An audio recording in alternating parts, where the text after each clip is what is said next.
Agosto de 1944, a Segunda Guerra Mundial, entra em sua fase mais dramática. Paris, a cidade-luz, está prestes a ser apagada para sempre, enquanto as forças aliadas avançam implacavelmente pela França após o sucesso do dia D. Adolf Hitler, entrincheirado em seu bunker, emite uma de suas ordens mais famosas e aterrorizantes. Paris deve ser transformada em um campo de ruínas fumegantes antes de cair nas mãos inimigas. Para ele, se a Alemanha estava fadada a perder, o mundo perderia com ela um de seus maiores tesouros. A ordem foi direta para o general Dietrich von Schultes, o governador militar de Paris.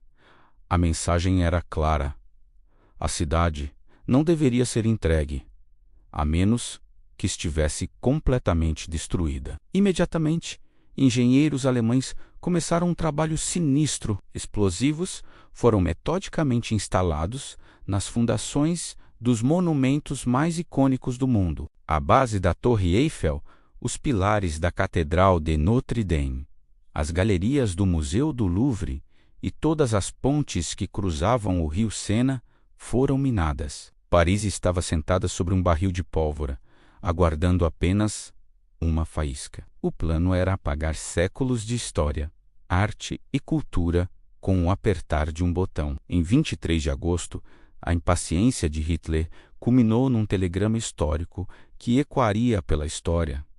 Brent Paris? Paris está queimando? A pergunta não era uma simples curiosidade.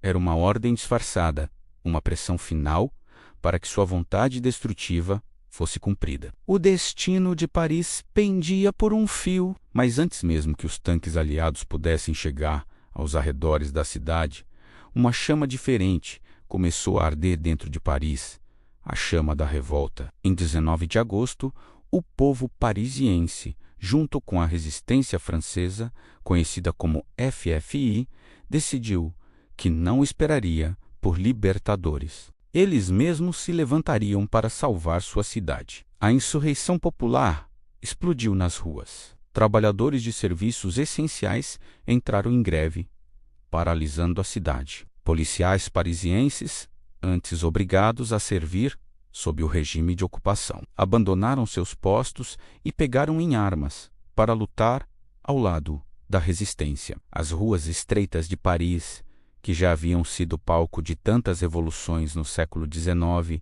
viram novamente o surgimento de barricadas, móveis, paralelepípedos, carros virados. Tudo servia para criar obstáculos e transformar a cidade num labirinto mortal para as tropas alemãs. A resistência estava mal armada, muitas vezes lutando com rifles de caça e pistolas contra soldados bem equipados, mas sua coragem era inabalável. Essa bravura mudou o curso da história. O plano original dos aliados era contornar Paris para não perder tempo no avanço em direção à Alemanha. Mas as notícias da revolta e do perigo de um massacre dos civis forçaram uma mudança de estratégia. Era preciso entrar na cidade, e rápido. Diante da urgência, o general americano Dwight Eisenhower, comandante supremo das forças aliadas, tomou uma decisão de imenso peso político e emocional. Ele autorizou que as tropas francesas liderassem o avanço para libertar a própria capital. O general Philippe Leclerc e sua lendária 2ª Divisão Blindada, conhecida como a Divisão Leclerc, receberam a honra. A maioria desses soldados não via sua terra natal há anos, lutando em desertos e campos de batalha distantes. Para eles, libertar Paris era mais do que um objetivo militar. Era um retorno para casa, a culminação de um sonho. A escolha foi vital para o orgulho nacional francês. Depois de anos de ocupação e humilhação, era essencial que fosse a bandeira tricolor francesa, e não a americana ou a britânica, a primeira a ser hasteada novamente sobre a cidade. Os tanques da Divisão Leclerc, batizados com nomes de batalhas e cidades francesas, avançaram, rompendo as linhas de defesa alemãs. Logo atrás deles, A 4ª Divisão de Infantaria dos Estados Unidos forneceu o suporte crucial, ajudando a limpar os focos de resistência nazista que ainda lutavam desesperadamente em cada esquina e telhado. A corrida contra o tempo para salvar Paris havia começado de verdade. Enquanto a batalha rugia nas ruas, o destino de Paris estava, na verdade, nas mãos de um único homem, o general Dietrich von Schultz. Ele tinha a ordem, os explosivos e o poder para executar o plano de Hitler.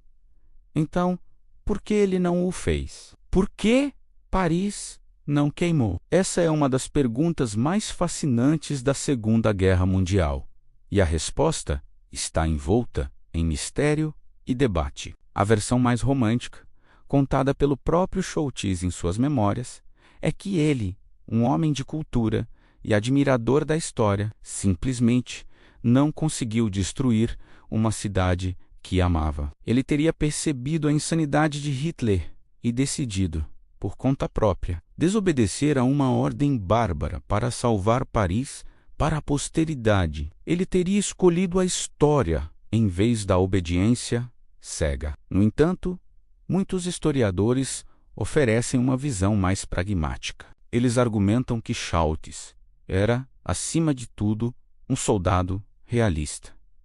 Ele sabia que a guerra estava perdida. Destruir Paris não mudaria o resultado final, apenas o mancharia como um criminoso de guerra. Ao preservar a cidade, ele poderia garantir um tratamento melhor como prisioneiro e talvez um lugar mais favorável nos livros de história. Além disso, suas tropas já estavam sobrecarregadas, tentando conter a insurreição popular que se espalhava como fogo. Ele simplesmente não tinha homens suficientes para lutar contra a resistência, enfrentar os aliados que se aproximavam e ainda supervisionar a demolição em massa de uma cidade inteira. Seja qual for a verdade, sua hesitação ou sua desobediência direta salvou Paris da aniquilação. Em 25 de agosto de 1944, a batalha chegou ao fim. O general von Schultz assinou a rendição oficial no Hotel Meurice,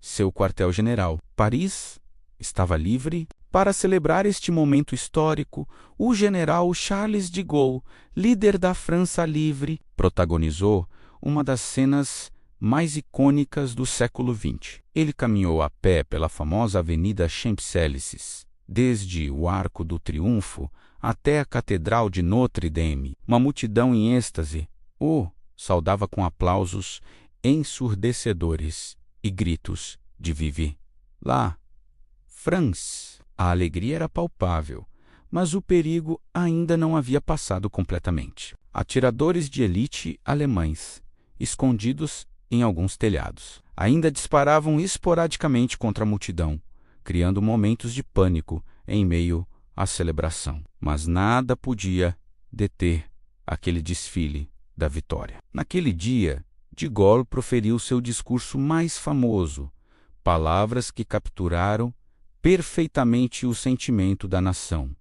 Paris ultrajada, Paris quebrada, Paris martirizada, mas Paris libertada. A libertação de Paris não foi apenas uma vitória militar, foi um renascimento. O impacto da salvação de Paris foi imenso e ressoa até hoje. Se a ordem de Hitler tivesse sido cumprida, a humanidade teria sofrido uma perda cultural incalculável. Imagine um mundo sem a Torre Eiffel, sem o Louvre, sem Notre-Dame. A destruição da Cidade-Luz teria sido um golpe amargo no moral dos aliados, manchando o sabor de sua maior vitória no fronte ocidental. A preservação da cidade permitiu que ela se recuperasse rapidamente e se tornasse o centro político e cultural da reconstrução da França e da Europa no pós-guerra. A história da libertação de Paris é uma poderosa lembrança de que, mesmo nos momentos mais sombrios,